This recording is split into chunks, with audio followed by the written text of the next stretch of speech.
এখানে সব প্রিপারেশন চলছে। এদিকে হয়েছে ভাপা পিঠে, এদিকে হচ্ছে চিতই পিঠা, আর এদিকে আমি নিয়ে নিয়েছি। আর এখানে হচ্ছে গুড়। তোমরা কারা কারা এরকম গুড় দিয়ে খেতে ভালোবাসো আমাকে কিন্তু কমেন্ট করে জানাও। এই দেখো এখানে হচ্ছে।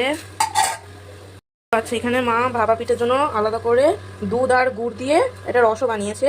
আমি কোনোদিন খাইনি, আমি জানিও না কেমন খেতে।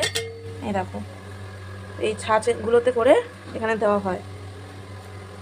তোমরা শীতের শুরু এরকম পিঠে এখন মতো কারা কারা খেয়েছো আমাকে কিন্তু জানাও। এই দেখো এখানে মা বানাচ্ছে, এর ভেতরে কিন্তু গুড়ও দেওয়া যায়, তোমরা চাইলে দিতে পারো। গুড় নারিকেল মা পাশ থেকে সব বলে বলে দিচ্ছে আমাকে। এই দেখো এভাবে কাপড়ে মুড়িয়ে কিছুক্ষণ রেখে দেয়, তারপর এটা হয়ে গেলে এই দেখো এটিকে এভাবে দিয়ে দেয়। আর এটা এখনও হয়নি বোধহয়, ওইটাও হয়ে গেছে। এই দেখো কত সুন্দরভাবে হয়েছে। বাহ বাহ বাহ বাহ, ভেঙেও দিল। বাহ, তো চলো।